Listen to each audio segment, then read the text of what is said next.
آسان درس قرآن نحمده ونصلي ونسلم على رسوله الكريم اما بعد فاعوذ بالله من الشیطان الرجیم بسم اللہ الرحمن الرحیم والسماء ذات البروج، قسم ہے آسمان کی جو برجوں والا ہے، والیوم الموعود، اور اس دن کے جس کا وعدہ کیا گیا ہے، وشاہد ومشہود، اور حاضر ہونے والے دن کی، اور اس کی جس کے پاس حاضر ہوں گے۔ قتل اصحاب الاخدود، مارے گئے کھائی کھودنے والے، النار ذات الوقود، جس میں آگ تھی بڑی ایندھن والی، اذ ہم علیہا قعود، جب وہ اس کے کنارے پر بیٹھے تھے، وہم علی ما یفعلون بالمؤمنین شہود، اور وہ جو کچھ اہل ایمان کے ساتھ سلوک کر رہے تھے اسے دیکھ رہے تھے۔ اس سورت کا آغاز 3 قسمیں کھا کر کیا گیا، اور قسم اس بات پر کھائی گئی کہ قتل اصحاب الاخدود، یعنی جن کھائی والوں نے اہل حق کو پکڑ پکڑ کر ان دہکتے ہوئے انگاروں اور بھڑکتے ہوئے شعلوں میں پھینکا تھا، اور یہ قصد کیا تھا کہ حق کا ماننے والا کوئی نہ رہے، ہر طرف باطل کا غلبہ ہو، ہر طرف کفر اور شرک کا اندھیرا ہو۔ ایسا کرنے والے، ایسا چاہنے والے، اللہ فرماتا ہے برباد ہو گئے، ان کا نام و نشان تک بھی نہ رہا، ان کی عظمت خاک میں مل گئی، ان کے محلات ان کے خندرات میں بدل گئے، ان کے سنگین قلعے ٹوٹ پھوٹ گئے۔ حق کا بول بالا، فرمایا اب بھی ہے، صداقت کا آفتاب اب بھی وہ چمک رہا ہے، نور افشاں ہے۔ حق کی شمع پر جو قربان ہو گئے وہ انسانیت کا سر بلند کر گئے، اپنے پیچھے جوان مردوں، اولو العزموں اور وفا کیشوں کا ایسا جمع غفیر چھوڑ بیٹھے، فرمایا چھوڑ گئے کہ جن کے نعروں کی گونج سے باطل آج بھی لرزہ بر اندام ہے، انہی کے نقوش پا سے زندگی کی شاہراہ آج بھی جگمگ جگمگ کر رہی ہے۔ جب تک اس گلشن ہستی میں کوئی پھول کھلتا رہے گا، کوئی کلی مسکراتی رہے گی، کوئی بلبل نغمہ الاپتی رہے گی، حق کا پرچم اونچا اور بہت اونچا لہراتا رہے گا۔ آئیے وہ کھائی والوں کا واقعہ کیا تھا جس کا ذکر قرآن نے کیا کہ قتل اصحاب الاخدود، کہ کھائی والوں پر لعنت ہو۔ مسلم شریف میں یہ حدیث پاک موجود ہے کہ حضرت صہیب رومی رضی اللہ تعالی عنہ روایت کرتے ہیں کہ نبی کریم صلی اللہ علیہ وسلم نے ان آیات کی تفسیر دیکھی، حضور نے اپنے صحابہ کو اور اپنی امت کو بتایا کیا تھا وہ کھائی والا واقعہ۔ نبی کریم صلی اللہ علیہ وسلم نے ارشاد فرمایا، تم سے پہلے زمانے میں ایک بادشاہ تھا اور اس کا ایک جادوگر تھا، یعنی بادشاہ نے ایک جادوگر رکھا ہوا تھا۔ وہ جادوگر جب بوڑھا ہو گیا تو اس نے بادشاہ سے کہا کہ اب میں بہت بوڑھا ہو گیا ہوں اور میری موت کا وقت بھی قریب ہی ہے، تو میرے پاس ایک لڑکے کو بھیج کہ میں اسے جادو سکھا دوں۔ بادشاہ نے اس کے پاس جادو سیکھنے کے لیے ایک لڑکے کا انتخاب کیا اور اس کے پاس بھیج دیا۔ وہ لڑکا جس راستے سے اس جادوگر کے پاس جاتا تھا تو اس تک پہنچنے میں راستے میں ایک راہب رہتا تھا۔ وہ لڑکا روزانہ اس راہب کے پاس بیٹھ کر اس کی باتیں سننے لگا اور اس راہب کا کلام اس کے دل میں اترتا جا رہا تھا۔ راہب کسے کہتے ہیں کہ جس نے دنیا سے کنارہ کشی کر لی ہو اور وہ اللہ کی لو میں اور اپنے آپ کو دنیا کے تمام مشاغل سے جس نے اپنے آپ کو چھٹکارا دلا کر وہ اللہ کی یاد میں رہتا ہو، وہ راہب ہوتا ہے۔ تو وہ راہب جو تھا اس کا کلام اس لڑکے کو بڑا اچھا لگنے لگا اور اس کے دل میں اترتا جا رہا تھا۔ جب وہ لڑکا جادوگر کے پاس پہنچتا تو دیر سے آنے پر جادوگر اسے مارتا تھا۔ لڑکے نے راہب سے اسے شکایت کی تو راہب نے اسے یہ تدبیر بتائی کہ جب تمہیں جادوگر سے خوف ہو تو کہہ دینا کہ گھر والوں نے روک لیا تھا، اور جب گھر والوں سے خوف ہو تو ان سے کہہ دینا کہ جادوگر نے مجھے روک لیا تھا۔ یہ سلسلہ میرے آقا علیہ الصلوۃ والسلام فرماتے ہیں جو یوں ہی جاری رہا تھا کہ اسی دوران ایک بڑے درندے نے لوگوں کا راستہ بند کر دیا۔ لڑکے نے سوچا کہ آج میں آزماؤں کہ جادوگر افضل ہے یا راہب، یعنی مجھے کیسے پتہ چلے کہ یہ جادوگر سچا ہے یا راہب جس کی باتیں میں سن رہا ہوں یہ سچا ہے۔ تو چنانچہ اس لڑکے نے ایک پتھر اٹھایا اور اس نے اس پتھر اٹھانے کے بعد یہ جملے کہے کہ اے اللہ، اگر تجھے راہب کے کام جادوگر سے زیادہ پسند ہیں تو اس پتھر سے اس جانور کو ہلاک کر دے کہ جس درندے کو جس نے لوگوں کا راستہ روکا ہوا ہے، تاکہ لوگ جو ہیں وہ راستے سے گزر سکیں۔ چنانچہ جب اس لڑکے نے پتھر مارا تو وہ جانور اس پتھر سے مر گیا۔ پھر وہ لڑکا راہب کے پاس پہنچا، اس نے جا کر اس واقعے کی پوری خبر دی تو اس نے کہا اے بیٹے، آج تم مجھ سے افضل ہو گئے اور تمہارا مرتبہ وہاں تک پہنچ گیا ہے کہ جسے میں دیکھ رہا ہوں، لیکن عن قریب تم مصیبت میں گرفتار ہو، اور جب تم مصیبت میں گرفتار ہو تو کسی کو میرا پتہ نہ دینا۔ اس کے بعد اب وہ لڑکا جو تھا وہ مستجاب الدعوات بن گیا، یعنی جس کی دعائیں قبول ہوتی ہوں، اور اس کی دعا سے میرے آقا فرماتے ہیں، یعنی یہ ایک مادرزاد ولی، دیکھیے کہ کس طرح اللہ نے اس کو چھوٹی سی عمر سے اپنی ولایت کے لیے چن لیا۔ اب اس بچے کی جو اللہ کا ولی ہے، بظاہر عمر کم ہے، لیکن اس کی دعا سے مادرزاد اندھے اور برس کے مریض جو ہیں وہ اچھے ہونے لگے اور وہ تمام بیماریوں کا علاج کرنے لگا۔ بادشاہ کا ایک ساتھی نابینا ہو گیا، اس نے یہ خبر سنی کہ یہ اس کی دعا سے آنکھیں مل جاتی ہیں، تو بادشاہ کا جو ساتھی تھا وہ اس لڑکی کے پاس بہت سے تحائف لے کر آیا اور اس سے کہا کہ اگر تم نے مجھے شفا دے دی تو یہ سب چیزیں میں تجھے دے دوں گا۔ تو جب لڑکے نے یہ سنا تو اس نے سامنے سے اس بادشاہ کے ساتھی کو کہا کہ میں کسی کو شفا نہیں دیتا، بلکہ شفا تو اللہ تبارک و تعالی ہی دیتا ہے۔ اگر تم اللہ پر ایمان لے آؤ تو میں اللہ سے دعا کروں گا کہ وہ تمہیں شفا عطا کر دے اور تمہاری آنکھیں تجھے لوٹا دے۔ چنانچہ بادشاہ کا جو ساتھی تھا وہ اللہ پر ایمان لے آیا تو اللہ رب العالمین نے اس لڑکے کی دعا سے اس کو شفا دے دی۔ اب وہ جو بادشاہ کا ساتھی تھا، بادشاہ کو پتا تھا کہ اس کی تو آنکھیں چلی گئیں۔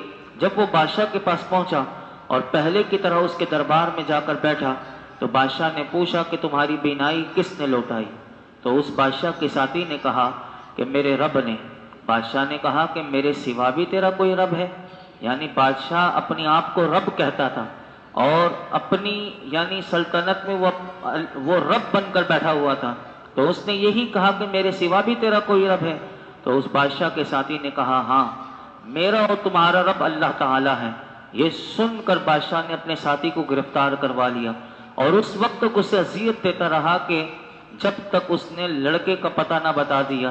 تو جب اس لڑکے کو لایا گیا تو بادشاہ نے اس سے کہا کہ اے بیٹے، تمہارا جادو یہاں تک پہنچ گیا کہ تم مادرزاد اندھوں کو ٹھیک کر دیتے ہو، برس کے مریضوں کو تندرست کر دیتے ہو، اور اس کے علاوہ بھی بہت کچھ کرتے ہو۔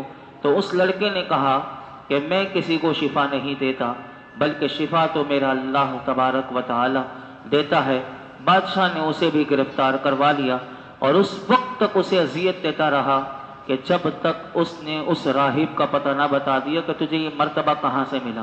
اب بادشاہ نے اسے اتنی اذیت دی کہ حدیث پاک ہے کہ پھر اس نے اس راہب کا پتہ بتایا تو راہب کو پکڑ کر لایا گیا بادشاہ کے دربار میں، تو اس سے کہا گیا کہ اپنے دین سے پھر جاؤ، یعنی جس دین پر تو ہے اس دین سے پھر جا۔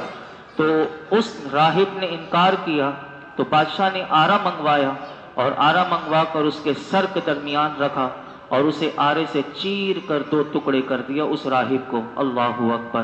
پھر اس نے اپنے ساتھی کو بلایا اور اس سے کہا کہ اپنے دین سے پھر جاؤ، اس نے بھی انکار کیا۔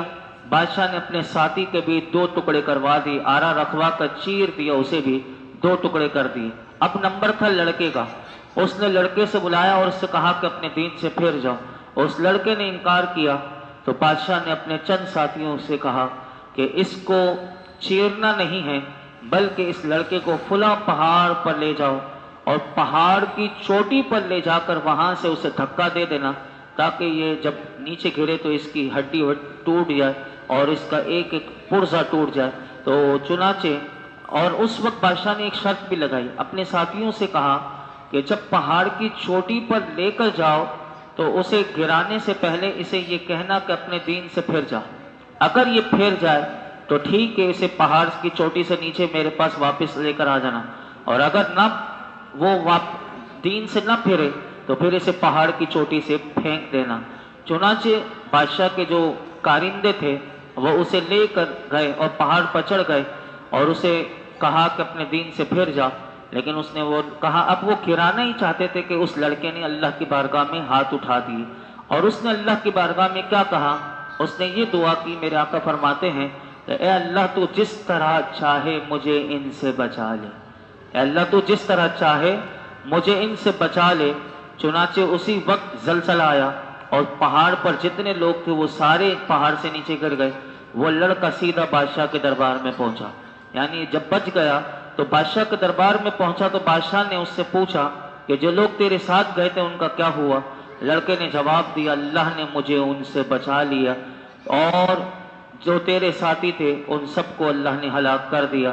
بادشاہ نے پھر اپنے چند ساتھیوں کو کہا اور کہا کہ اسے ایک کشتی میں سوار کرو، اور کشتی جب سمندر کے بیچ میں پہنچ جائے تو سمندر کے وسط میں لے کے جاؤ اور اس سے کہنا کہ اگر یہ اپنے دین سے پھر جائے تو ٹھیک، ورنہ اسے سمندر میں پھینک دینا۔ چنانچہ بادشاہ کے ساتھی اسے لے کر سمندر میں گئے تو لڑکے نے سمندر میں جانے کے بعد بھی جب وہ پھینکنا چاہتے تھے اس وقت اس نے اللہ کی بارگاہ میں ہاتھ اٹھا دیے اور کہا کہ اے اللہ تو جس طرح چاہے مجھے ان سے بچا لے۔ چنانچہ وہ کشتی فوراً الٹ گئی اور اس لڑکے کے علاوہ سارے کے سارے غرق ہو گئے۔ وہ لڑکا پھر بادشاہ کے دربار میں پہنچا تو بادشاہ نے کہا کہ جو لوگ تمہارے ساتھ گئے تھے ان کا کیا ہوا؟ اس نے کہا کہ اللہ نے مجھے ان سے بچا لیا۔ پھر اس نے بادشاہ سے خود اپنی تدبیر بتائی کہ تم مجھے کیسے قتل کر سکتے ہو۔ اب دیکھیے کہ یہ ہے اللہ کے ولی کہ کس طرح کہ جو بادشاہ کے ماننے والے ہیں، بادشاہ کو جو رب ماننے والے ہیں، ان سب کو اللہ کی طرف کیسے لے کر آنا ہے۔ اب یہ دیکھیے کہ اس نے بادشاہ سے کیا کہا۔ اب اس نے بادشاہ سے کہا کہ تم مجھے اس وقت تک قتل نہیں کر سکو گے کہ جب تک میرے کہنے کے مطابق عمل نہ کرو۔ بادشاہ نے پوچھا وہ عمل کیا ہے؟ تو بادشاہ نے کہا تم ساری رعایا کو، تیری رعایا میں جتنے لوگ ہیں ان سب کو میدان میں جمع کر اور مجھے کھجور کے تنے پر سولی دو، اور پھر میرے ہی ترکش سے ایک تیر نکال کر تو نے یہ جملے کہنے ہیں۔ تو نے جملہ یہ کہنا ہے کہ بسم اللہ رب الغلام، یعنی تو نے یہ کہنا ہے کہ اللہ کے نام سے کہ جو اس رب کا، اس غلام کا جو رب ہے اس کے نام سے میں تجھے تیر مارتا ہوں۔ تو نے یہ بسم اللہ رب الغلام کہہ کر تو مجھے مارے گا، اگر تو نے ایسا کیا تو تم مجھے قتل کر دے گا۔ بادشاہ نے یہ تدبیر مان لی اور تمام لوگوں میں اعلان کر دیا کہ ایک میدان میں جمع ہو جائیں۔ چنانچہ تمام لوگ میدان میں جمع ہو گئے اور بادشاہ نے اس کے لڑکے کے بتائے ہوئے طریقے کے مطابق تیر چھوڑ دیا۔ وہ تیر لڑکے کی کن پٹی میں پیوست ہو گیا اور لڑکے نے تیر لگنے کی جگہ پر اپنا ہاتھ رکھا اور اس کا انتقال ہو گیا۔ یہ منظر سارا مجمع دیکھ رہا تھا اور سارے مجمع نے اس وقت وہاں وہ شہید ہوا وہ لڑکا اللہ کا ولی، اور اس وقت سارے مجمع نے یہ کہا کہ ہم اس لڑکے کے رب پر ایمان لے کر آتے ہیں، یعنی سارے مجمع میں نے کلمہ توحید پڑھ لیا اور وہ سب کے سب اللہ پر ایمان لے آئے۔ اب کیا ہوا؟ اب وہ واقعہ جو قرآن نے کہا نا کھائی والا کہ لعنت ہو، اب وہ واقعہ یہ شروع ہوا یہاں سے کہ بادشاہ نے جب دیکھا کہ سارے مجمع میں سب نے ایمان لے کر آ گئے تو بادشاہ نے کہا کہ کیا تم نے دیکھا نہیں؟ بادشاہ سے یہ کہا گیا کہ کیا تم نے دیکھا کہ جس سے تم ڈرتے تھے اللہ رب العالمین نے وہی کچھ تیرے ساتھ کر دیا اور تمام لوگ ایمان لے گا۔ تو نے 3 کو مار دیا، یعنی تو نے راہب کو، اپنے ساتھی کو، اس رب کو، اور تو چاہتا تھا کہ کوئی اور تیرے سوا رب پر ایمان نہ لائے، لیکن دیکھ رب نے تیرے ساتھ کیا کیا کہ سارا مجمع رب پر ایمان لے کر آ گیا۔ اب بادشاہ نے اگلا حکم نافذ کیا اور کہا کہ گلیوں کے تہانوں پر خندقیں کھودی جائیں اور جب اس کی کھدائی مکمل ہو تو اس میں آگ جلوائی جائے اور جتنے لوگ ایمان لائے ہیں سارے مجمع میں سے سب کو اس میں خندق میں ڈال دیا جائے آگ میں، اگر جو بھی اپنے دین سے نہ پھرے تو ان سب کو خندق میں ڈال دیا جائے۔ چنانچہ لوگ اس آگ میں خندق میں ڈالے جانے لگے۔ اللہ اکبر۔ میرے آقا فرماتے ہیں یہاں تک کہ ایک عورت آئی، اس کی گود میں ایک بچہ تھا، اور وہ عورت جو اپنے بچے کو گود کے بچے کو لے کر آئی تھی، عورت کو ڈر بھی لگ رہا لیکن وہ بچے کو اللہ نے زبان دے دی۔ جب ماں کو ڈر لگا تو اس نے اپنی ماں سے کیا کہا، وہ جملے بھی حدیث مبارکہ میں کہ اے ماں صبر کر اور جھجک نہیں، تو سچے دین پر ہے۔ وہ بچہ اور ماں کو بھی آگ میں ڈال دیا گیا۔ اللہ اکبر۔ حضرت ربیع بن انس رضی اللہ تعالیٰ عنہ فرماتے ہیں کہ جو مومن آگ میں ڈالے گئے اللہ نے ان کے آگ میں پڑنے سے پہلے ہی ان کی روحیں قبض کر انہیں نجات دی، اور آگ نے خندق کے کناروں سے باہر، پھر جب وہ سارے ڈال دیے گئے تو وہی آگ اللہ نے ان کے لیے مقدر کر دی کہ جو آگ میں ڈالنے والے تھے۔ حضرت ربیع بن انس کہتے ہیں کہ آگ نے خندق کے کناروں سے باہر نکل کر کنارے پر بیٹھے ہوئے سارے کافروں کو جلا دیا۔ اس واقعے سے 6 باتیں معلوم ہوئی۔ نمبر 1، وقت میرا مکمل ہو گیا۔ امام عبداللہ بن احمد نصفی رحمۃ اللہ تعالی علیہ فرماتے ہیں اس واقعے میں اہل ایمان کو صبر کرنے اور کفار کے مکہ کی ایذان رسانیوں پر تحمل کرنے کی اللہ نے ترغیب دی کہ تم اگر ایمان لائے ہو آج میں مکے والے، یعنی اس وقت قرآن جب نازل ہو رہا تھا تو کفار قریش جو تھے وہ صحابہ کرام پر کتنا ظلم کرتے تھے، اللہ نے یہ واقعہ بیان کر کے ایمان والوں کو تسلی دی، کوئی مسئلہ نہیں، تم صبر کرو تمہیں اجر ملے گا، اور ان کافروں کی اذیت رسانیوں پر صبر کر کے انہیں ترغیب دی گئی۔ اور گزشتہ کل رات کو بھی ہم نے سنا کہ یہ سارا ہوا کیوں، یعنی اگر اللہ چاہتا تو مکے میں ان پر عذاب نازل کر دیتا، لیکن ایک اللہ کی بھی خفیہ تدبیر ہے کہ سب کو مکے سے نکال کر مدینے میں لا کر بدر کے مقام پر ان کو واصل جہنم کیا گیا، یعنی مکہ جو وہ عظمت والی جگہ ہے وہاں اللہ نے عذاب نازل نہیں کیا۔ تو آج جو یہ جو گریٹر اسرائیل کا جو ہے یہ بھی انشاءاللہ جس طرح علامہ صاحب نے کہا کہ یہ بھی ان کا گریٹر قبرستان بنے گا، یعنی سارے یہودی ایک جگہ جمع ہوں گے اور سب کا قبرستان ایک ہی جگہ انشاءاللہ بنے گا، پوری دنیا سے وہ سب ایک جگہ جمع ہوں گے اور وہ بھی انشاءاللہ وہاں ان کی قبرستان ایک جگہ بنے گا۔ دوسری بات، اس واقعے سے یہ پتہ چلا کہ اللہ کے اولیاء کی کرامات حق ہیں، جو حدیث مبارکہ میں نے آپ کے سنائی یہ مسلم شریف میں موجود ہے، حدیث نمبر 73 ہے، جو میں نے پوری طویل حدیث آپ کو سنا دی۔ نمبر 3، یاد رکھیے کہ یہ جو ولایت ہوتی ہے یعنی اللہ کا دوست ہوتا ہے، یہ عمل اور عمر پر موقوف نہیں، عمل اور عمر اس میں نہیں دیکھی جاتی بلکہ چھوٹے بچوں کو بھی ولایت مل جاتی ہے، جیسے کہ حضرت مریم رضی اللہ تعالی عنہ مادر ذات ولیہ تھی۔ نمبر 4، بزرگوں کی صحبت کا فیض عبادات سے زیادہ ہے۔ اب دیکھیے راہب کا فیض اس بچے کو ملا تو اللہ نے کہاں تک پہنچایا، تو یہ بزرگوں کی صحبت میں انسان کو بہت کچھ ملتا ہے۔ نمبر 4، جس دین میں اولیاء موجود ہوں وہ اس دین کی حقانیت کی سب سے بڑی دلیل ہے کہ وہ دین سچا دین ہے۔ نمبر 6، اللہ والوں سے ان کی وفات کے بعد بھی ہدایت ملتی ہے، جیسے کہ اس بچے کا یعنی اس ولی کا دنیا سے جانا لیکن سارے لوگوں کو ہدایت مل جانا، یہ اللہ جب جیسے چاہے اپنی قدرت جو ہے وہ دکھاتا ہے۔ اللہ رب العالمین ہم سب کو قرآن حکیم کا نور اور اس کا فیضان نصیب فرمائے۔ مزید انشاءاللہ کل سماعت کریں گے۔ اللہ ہمیں قرآن حکیم کے ساتھ وابستہ رہنے کی توفیق عطا فرمائے۔ الحمدللہ رب العالمین، والصلاة والسلام علی سید الانبیاء والمرسلین وعلی آلہ واصحابہ اجمعین۔ یا رب العالمین، یا ارحم الراحمین، درس قرآن سنانا ایک قرآن پاک پڑھا گیا اسے اور نماز عشاء ادا کرنا، درود و سلام پڑھنا اپنی بارگاہ میں قبول فرما۔ تو مولائی کریم اس کا ثواب نبی پاک صلی اللہ علیہ وسلم کی بارگاہ میں پیش کرتے ہیں، قبول فرما۔ نبی کریم صلی اللہ علیہ وسلم کے صدقے طفیل کہ اللہ جن کے لیے ایصال ثواب کے لیے کہا گیا انہیں ایصال ثواب کرتے ہیں، قبول فرما، ان کی بے حساب مغفرت فرما۔ ہم سب کا مولائی کریم ایمان ایمان پر خاتمہ فرما۔ یا اللہ ہم سب کے صغیرہ کبیرہ گناہ معاف فرما، ہماری ہمارے ماں باپ کی ساری امت مسلمہ کے بے حساب مغفرت فرما، دنیا اور آخرت کی ساری بھلائیاں، کامیابیاں، عزت، نعمت، راحتیں، سکون عطا فرما، زوال نعمت سے بچا۔ آج تک جتنی دعائیں کی ہیں پروردگار عالم آئندہ کریں گے ہماری تمام دعاؤں کو قبول فرما۔ وصلی اللہ تعالی علی خیر خلقہ محمد وعلی آلہ وصحبہ اجمعین۔